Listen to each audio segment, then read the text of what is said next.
Каго звольніў Лукашенка, а каго прызначыў? Чаго ён хоча ад новых міністраў і якія прэтэнзіі мае да беларусаў? А таксама, чым цяпер будзе займацца чыноўнік, які знік год таму? Вітаем, сябры! Гэта наша Ніва, і зараз мы ўсё вам раскажам.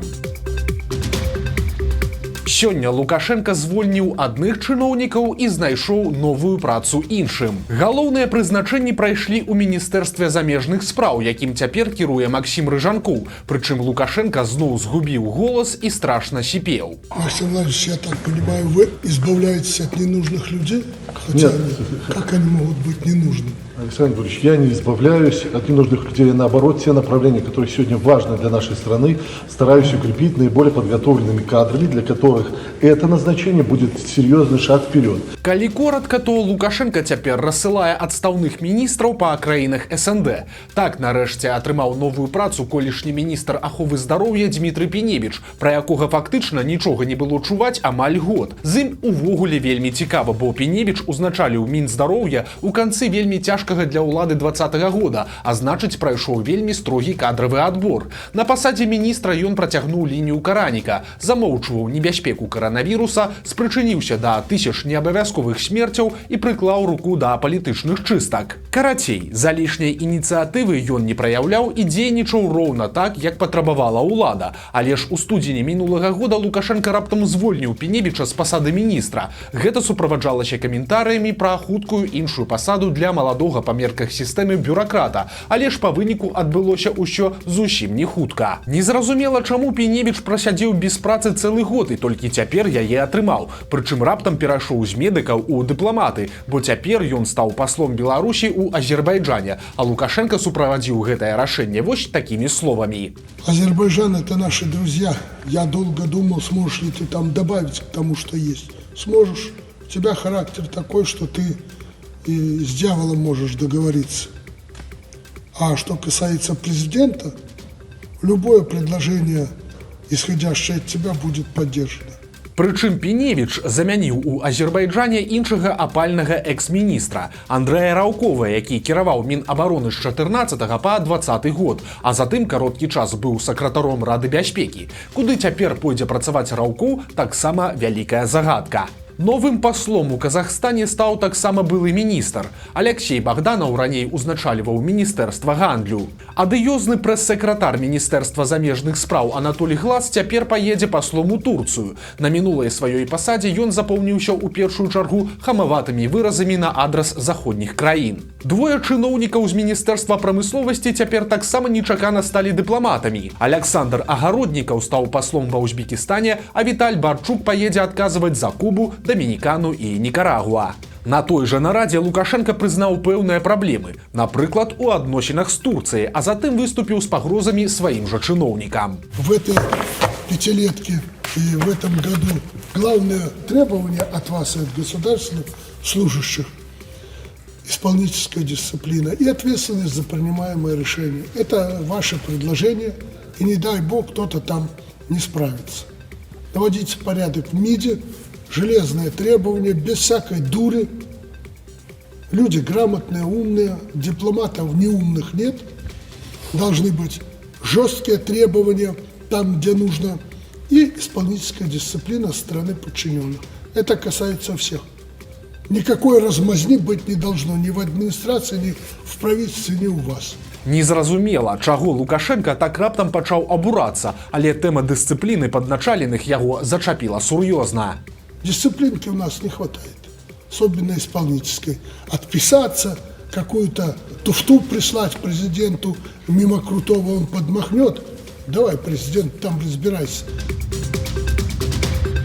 Наперад у мінулае. Новымі пасламі і дыпламатамі Лукашенко сёння не абмежаваўся. Ён прызначыў і двух новых міністраў. Артур Карповіч стаў міністрам антыманапольнага рэгулявання, а Дмітрый Кійко узначаліў міністэрства па падатках і зборах. І на сустрэчы з імі Лукашенко паабяцаў беларусам чарговы вопыт, якога не было нідзе ў свеце і ніколі раней. У нас идет выработка той формулы ценообразования, по которой мы будем работать, надеюсь, очень долго.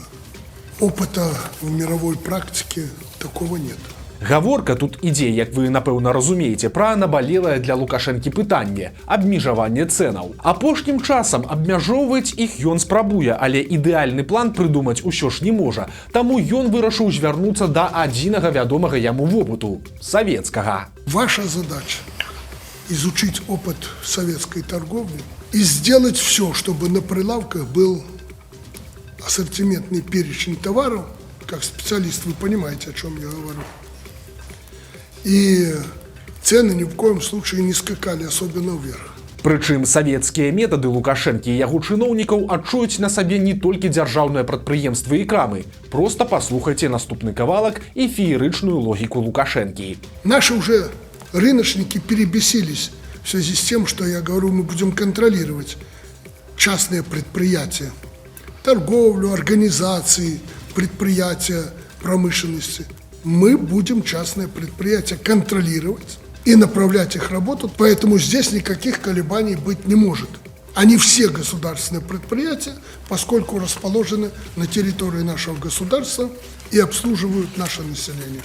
Жалоб как можно меньше должно быть. Адметна, што на гэтай нарадзе Лукашенко ажно некалькі разоў патрабаваў справядлівасці, але справядлівасць у яго таксама своеасаблівая – савецкім ухілам. Не должно быть так, что какие-то учредители, директора и начальники вот с такими карманами ходят, деньгами набитыми, а контролер-кассир или там грузчик на складе или еще кто-то – нищенское существование.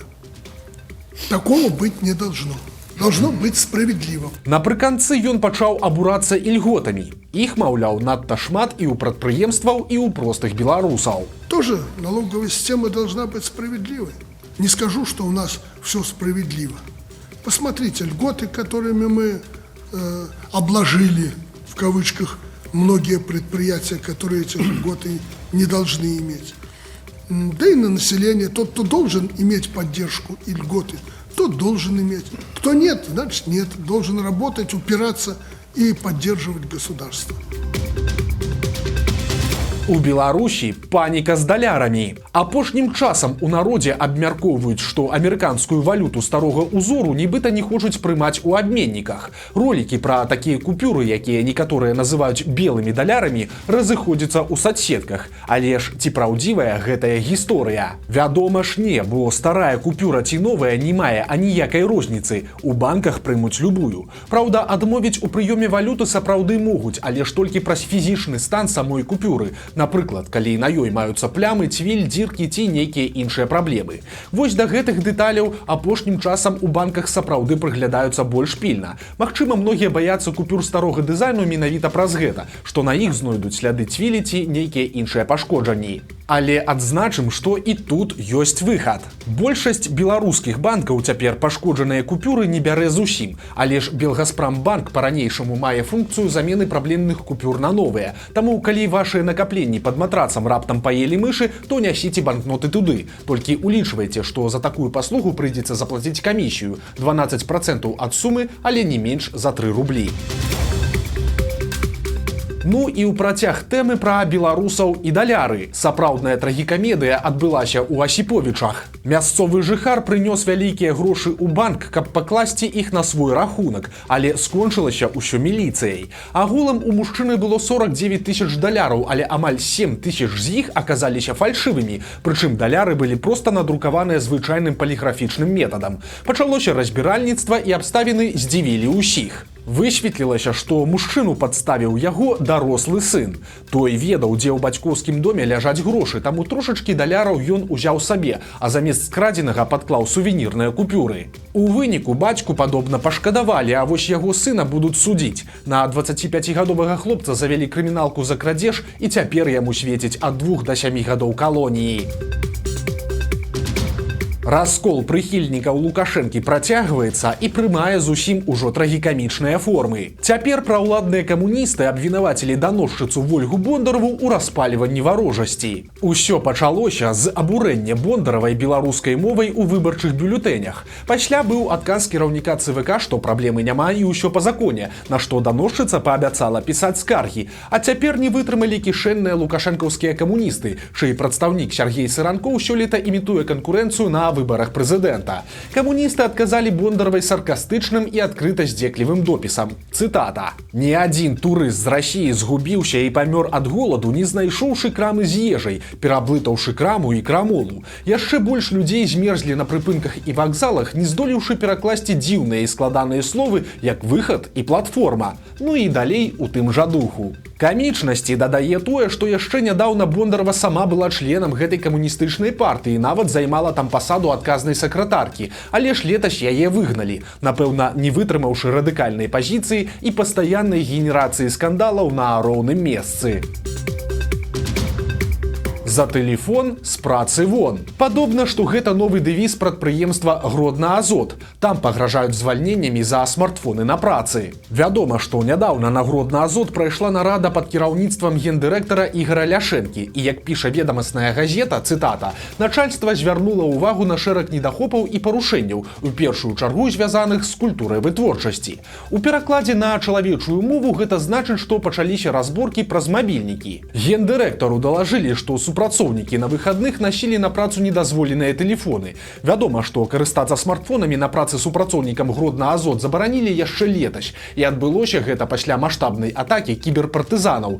Хакеры ўзламалі сістэмы аховы і камеры відэаназірання на заводзе, а таксама яны знішчылі бэкапы баз даных. І вось гэта падобна вельмі напалохлае кіраўніцтва. Цяпер на Гродна-Азот можна трапіць толькі з кнопкавым тэлефонам з карпаратыўнай сім-картай, прычым гэты апарат не павінен мець доступу да інтэрнэту. Але ж, як бачым, строгасць правілаў не гарантуе абавязковага іх выканання, і праверкі паказалі, што смартфоны бяруць на завод як шараговыя работнікі, так нават і кіраўніцтва. За гэта людзям цяпер пагражаюць пакараннямі ад дысцыплінарных мераў, то бок вымовы ці пазбаўлення прэміі, і аж да звальнення.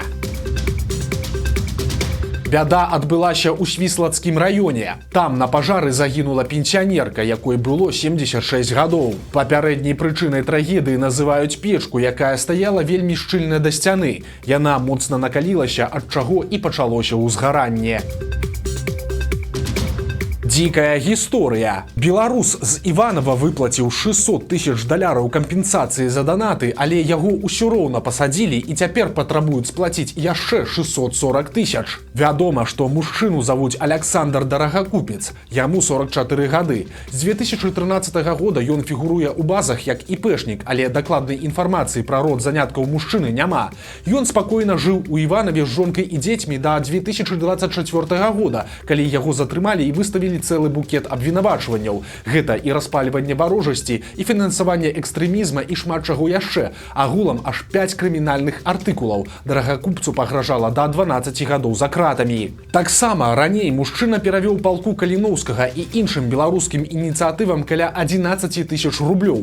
У якасці кампенсацыі за тыя данаты Дарагакупец перавёў 600 тысяч баксаў дзіцячым дамам і бальніцам па звыклай схеме, якую выкарыстоўваюць лукашэнкаўцы. Магчыма, гэта выратавала мужчыну ад максімальнага тэрміна, але ж пакаранне ён усё роўна атрымаў. Яму прысудзілі 5,5 гадоў калоніі і гіганцкі штраф у 50 тысяч базавых, а гэта 2 мільёны 100 тысяч рублёў, ці прыкладна 640 тысяч даляраў.